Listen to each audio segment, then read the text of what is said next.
Listen, in the kind of corporate world that I live in, you get a lot of these things because they say, "Oh, look, these poor guys, they chain to their desks all the time. Let's take you on a little away day, or let's take you on a little conference.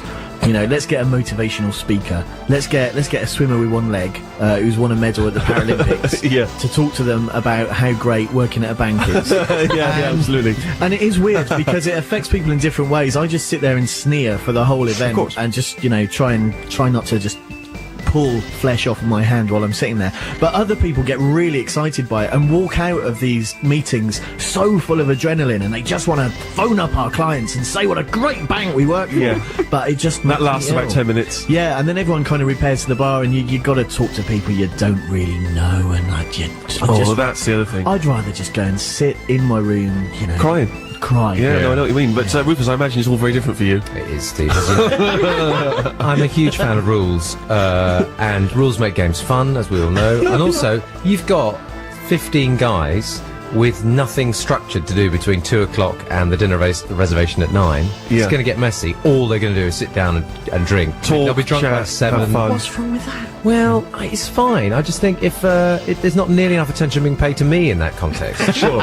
It's my stag night. And the questions were largely about Rufus, photograph yourself outside theatres Rufus has appeared in, and how tall is Rufus and what colour his eyes. Things that involve you having to talk about me a lot. Yeah, and your name being mentioned. That's almost endlessly. Exactly. Well, some of the things we had to do, I felt, because it's very slightly awkward, I don't want this to sound, all show-offy, but if you've got a little bit of a profile like myself, then you see on the sheet of paper, have a photo taken with a man or a woman with their shirt off. You're slightly anxious, you're feeling like maybe this could wind up in Metro at some point, or it could get horribly ugly. So we did manage to find a man in the street who was willing to take his shirt off and have his photo taken. And it was an exchange. He wanted his photo taken with me. Okay. He wanted my shirt off, I'll be honest with you, and no, I didn't. I refused. I refused. What I did was I used the old trick of saying, "Oh yeah, sure, I'll do that," and then didn't do it. All right, and then running away.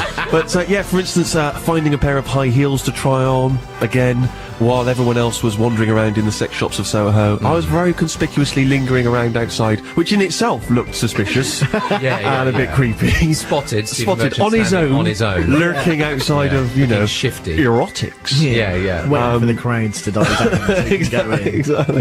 And we got told off in Trafalgar Square. We had to have a photo taken on a plinth. Oh yeah. Well, that's why the games are fun, because getting in trouble with the police in a very minor way is all. And then we got arrested by the police. Oh, Steve, tell me what happened when you saw, Yeah, but I don't want to get arrested by the police. Right. Okay. I've got so much to lose, Ruth. Chicken. I got so much to lose. Sammy, are you an enforced fun kind of fan? I like any sort of fun, enforced or otherwise. My dad particularly up for enforced fun if he's paid for it. If he's paid for something, fun will be had, or you will feel his wrath. Six Music listeners, stories please of your own stag or hen night events, particularly those in which you were forced to do things against your will. Well, luckily we didn't get to the point where we had to strip you naked and tie you to a lamppost, such an old cliche. But yes, get in touch, because I'm always interested to hear the horror stories of people's miserable lives. So get in touch. I'll be back after the news. On digital, online. Deary me, Jude, I don't know what you've done there, my sweetheart, my lovely, but it was chaos. We were trying to get too clever for our own sakes, and it's Jude's last day. It makes you realise why. Magic Carpet Ride, Steppenwolf, Steve Show. Sorry about that, guys. I know you look for utter professionalism. Some classic 60s noodling. Steppenwolf, of course, Magic Carpet Ride, and it's Steve Show 6 Music. Thank you very much indeed for tuning in. Still to come, very excited to hear our version of Black or White. Me on the rap, Sammy on the bongos, Rufus on vocals, Harry on an egg. We recorded that live at Summer Sunday with Jonas Policewoman on backing vocals, and she does a cracking job as well. Also as a live track recorded by Joan as well, especially for the show after that. I love the fact that we actually spent so long working on Black or White that she only had time to play one of her own songs before we had to get rid of her. Well, she was such a good sport as well, because she came in and we didn't know whether she was going to be a bit awkward, but she bought into the whole Black or White thing. Yeah. She absolutely loved it, and she added a certain something to it, I think. Well, class. Yeah. Class, quality musicianship. Although Sammy's bongoing, I tell you, there's going to be a lot of, there's already a big pool of Sammy fans when they've heard you add it on the bongos. My hands swelled right up, and I thought I was going to have to get my ring cut off. Actually, if you like Bongo movies, there should hopefully, if all goes well and we get clearance from Jacko's people, there should hopefully be a video of the black and white session, as we're calling it. Properly and shot professionally and properly, hopefully on the web at some point, so I look forward to that. Still to come, of course, I'll be hacking off Sammy's hair for laughs. It's rare that I find a news story in the paper on a Sunday morning. I don't think, of all the time we've been doing this show, I've taken a sideways look at the week's news. But there was this news story today, which I don't know when it happened, I can't believe I missed it this week. I'm sure, Harry, you saw, I know you keep your eyes peeled for all that stuff, but yeah, it was just dynamite. Let me just see here. Yeah, basically, there's a artist called Paul McCarthy. Okay, he's a Los Angeles-based artist, and his latest sculpture came loose from its moorings outside of a Swiss museum, and went crashing through the town, crashed through a power line and through a couple of windows. And the sculpture is a giant inflatable dog turd. Oh yeah, I did see this. Yeah, called, and I'm using the artistic phrase, but it's called complex shit. Sorry, but I'm not gonna, I think we can use it as it's art. That's the rule. Yeah. But complex S. And it came loose from its moorings. There's a picture of it there. It's huge. It's vast and incredibly convincing. But imagine that. Imagine if you're just sat having a cup of tea. And a giant inflatable turd that you don't realise you don't realise it's inflatable. Yeah. You just think some horrific, space monstrosity has let loose with it, and it comes crashing towards your window. If you had a heart attack at that moment, and that was the last thing you saw. Yeah. Horrific. Yeah. But it ruined his display, because that was very much the fecal point of the installation. Oh, hang on a minute. Come on. Hang on a minute. That's just out of nowhere. Wait a minute. A lot of people are going to be blogging, they're going to be saying that was all elaborately set up so that Harry could mention that. No, that was straight off the top of his brain. Frightening. It is indeed. Who was that Joe's, who we had on the web, who, on the emails, who was something of a contender to your, filthy pun crown? See if you can find him, because, he was absolutely dynamite. It was the egg gag, wasn't it? Yeah, well, see if you can find that. In the meantime, let's have a musical choice from Sammy. Oh, I picked this one to cheer me up. I've actually done a double this week, like Harry did a few weeks ago, so I've gone for two nice short songs, one pre-chop, one post-chop. Okay. The one I've picked to cheer me up is Sunshine, Lollipops and Rainbows. Oh, that sounds horrific. It is. What was that nonsense, Sammy? I just love it. It was Sunshine, Lollipops and Rainbows by Leslie Gore. It's mine and my mum's favourite happy song. Well, you needed to cheer yourself up, I know, because I don't know how we got around to this a couple of weeks back. You were talking about how you wanted your hair cut off. I thought you meant sort of shaved off in a really hilarious way. That was what I was looking forward to. No. But anyway, for some reason, you also want a tortoise. So many demands. And I offered to buy that tortoise if, for kicks, I could cut off your hair. Because I have to say, I've looked at hairdressers over the years, and it looks easy. Yeah. It does look incredibly easy. This fact that you've got to go to lessons and classes and do training, I mean, come on. It's a pair of scissors, some of them, have two different pairs of scissors, they do different things. Yeah, right. Please. Hello! And I certainly, when I was younger, when I first went to the barber, he was great. All he had was a pair of clippers. Whatever, I went in there with a picture of Christian Slater. I said, can you make me look like that? Just clipped off my hair. Number 3 all over. That's what Christian looks like, he said. And most of the time, he was just peering out the window, and then occasionally lean out and some passers-by. Audrey! Still clipping my hair. I thought, surely focus on the head. But no, so anyway, as I say, I've got the presumption is that it's fairly easy. But I tell you, a man who may actually know whether it's easy or not is, Adam Reed. Round of applause for Adam. He's come in. Adam, you are an absolute pro.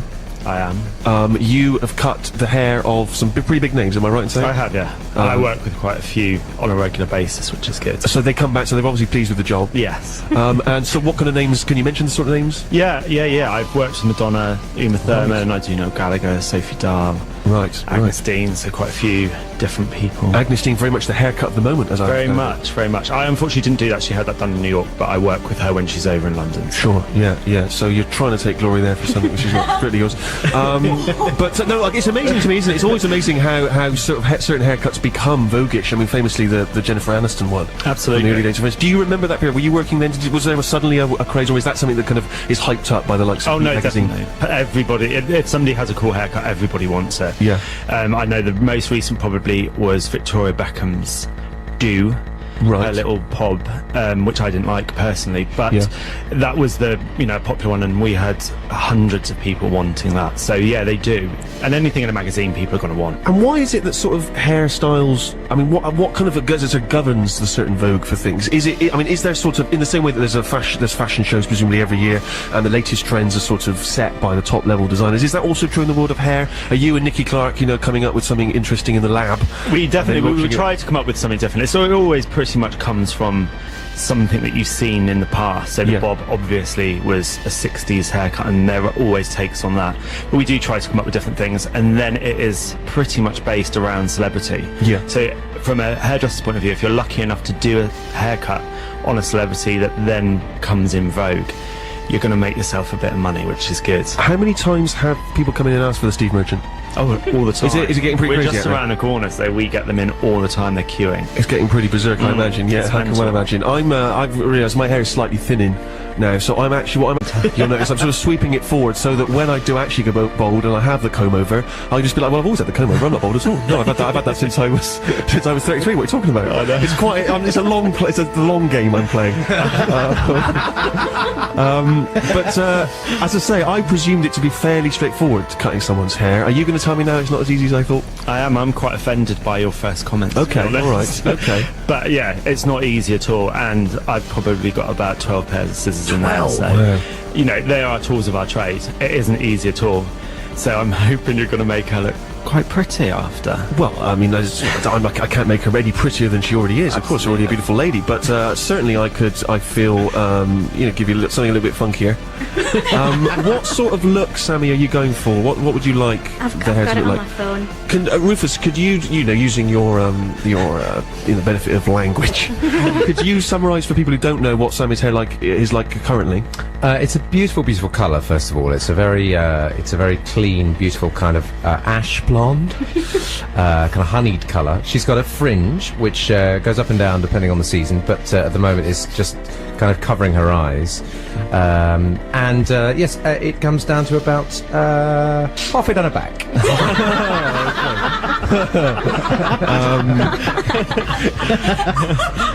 Rufus there has cleaned up what he was going to say. It's a visual guide. And you've handed me here, Sammy, a picture of someone, and this is someone you've seen in a magazine that you would like your hair to look like? I'll be honest with you, I took that picture of a magazine that I wasn't prepared to pay for. Well, so you were thumbing through in a newsagent. Well, I bought one already, and they're really expensive hair magazines, and I Right. only need one for one picture. And then I saw that, and I thought, oh, I'm not buying another one. So I just took the picture sneakily and ran away blushing. Wow, what, in a newsagent? Was the man shouting at you? No, It's not a library! Oh, we've all done fine, that. it's fine. We've all done that in newsagents, not necessarily, of course, looking at the hair magazines. But, I don't know what you're sighing, Jude. You've just made up your own story there. I was thinking, of course, of Auto Trader. So looking at the photo that you've chosen, well, actually, probably better if a professional can describe that. Maybe that, because I don't know exactly, maybe got a particular professional term. Again, it's a graduated bob. A graduated bob. Yeah. I'm going to make a note of that. Texture in. She's still got the fringe, which is nice, and the colour. She's going to be able to work, really well with the colour. But it's got a shattered edge. A shattered edge. Yeah, I thought that. So it's not a blunt bob. Yeah. It's a shattered bob. On a scale of 1 to 10, with 10 being the hardest, how hard would you say it is to give someone that haircut? For me, it's not very hard. For you, I would say it's on the scale of about 11. I love a challenge. No, I like a challenge. I like a Challenge, challenge. definitely. And what's great about a challenge, it's particularly good a challenge, I think, when you yourself are unscathed at the end of it. It's always nice to see other people suffer for your own amusement.